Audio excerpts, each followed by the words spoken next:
এই আমরা বেড়াইতে সব দোষ বেড়িতে আইসাইতে আছে, তারা বাপ বদলাইছে আর বেড়িতে জামাই বদলাই লইল। এটা কি তা করো? এই বুট দিতে গেছে পরে কয় কি তাকে স্বামীর নাম কি? আলমগীর হোসেন। আসলে হইলো করিম, আব্দুল করিম। কইয়া বইছে আলমগীর হোসেন। কি বেড়িয়েতে বেড়াইতে আমরা যা শুরু করছি, গজব ঠেড়া ফইরা মরবা, ঠেড়া ফোড়া মরবা।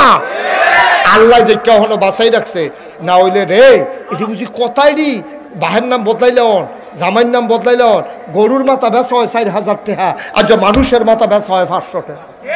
ঠিক কিনা কও? বুড়ের আগের রাত মানুষ বেচা হয় 500 টাকা কইরা, অথচ তুমি একটা গরুর মাথা কিনতে যাইও 4,000 5,000 টাকা। এটা গরুর মাথা বেচা হয়, আরে পয়সার খাট আর খাইয়া যাইতে পারতা না, 4টা ঠ্যাং 2,500 টাকা। ঠিক নিও? একটু ধৈর্য ধরে বসো, কথা আছে। আমি তো শুরুও করতাম পারলাম না। ফইলে যদি সেলি তুললা লাইকুবের লোক হইব, আমি তো লাইন করে আনতে আসি না। তোমাদের দর হইব, মাইনকা সিফা তালান হইব তোমরা। ঠিক কিনা কও? কেউ লগের থেকে কেউ উঠতে দিবেন না, বসাই রাখবেন। এটা আমি খুব বিরক্ত হই। অনেক হুজুর আছে, আপনি আটবেন উঠবেন কন্যাকন্যা করবেন, মাহফিলে দৌড় দিবেন, চিল্লাফাল্লা করবেন, হুজুরের ওয়াজ হুজুরে করতে আছে। এইটা হেই হুজুর না। একটা কথা সহ বুঝা যাইতে হবে, নাহলে যেই দিন বুঝবে না মানুষ কথা, এদিন আর ওয়াজই করবো না। ওয়াজ দিয়ে কি করবো? কথা বুঝতে হবে আমার। আমিন কর। তাইলে ব্যবসা করণ কি হারাম না হালাল? আর সুদ খাওয়ান কি হালাল না হারাম? সুদ খাওয়ান হারাম। এখন আমরা দেশ আগে সুদ খাইতো, তেও সুরের মতো থাকতো।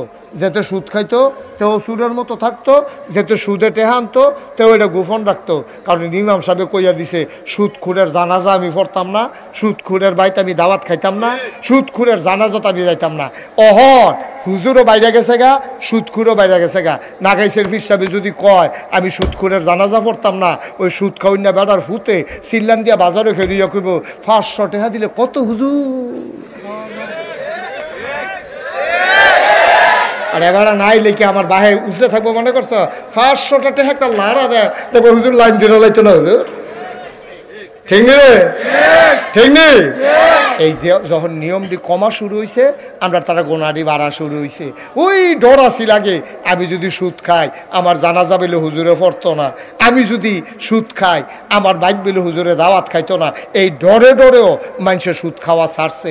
একদিক দিয়ে আল্লাহর ডর, আরেক দিক দিয়ে সমাজের ডর, হেগুল দিয়ে হুজুরের ডর, হেগুল দিয়ে মরার পরে জানাজার ডর। এই নানান ডরে ডরে আমরা মাশাআল্লাহ ভালো আসলাম। ওখান সব ডর ভাঙ্গা গেছে গা। ওখান আমরা আল্লাহ করলে পয়সাওয়ালা হইছি, আমরা এখন টেহাওয়ালা হইছি। এমন দিন গেছে রে, এমন দিন গেছে, পুরা সানলা গ্রাম, পুরা নাগাইশ গ্রাম একটা ইটের ঘর কেউ দেখছে না। সোনের ঘর তো বাড়িয়ে বাড়িয়ে আছিল, আমি নিজে দেখছি। এরপরে টিনের ঘর, ওহন মাশাআল্লাহ বাইক বিল্ডিং।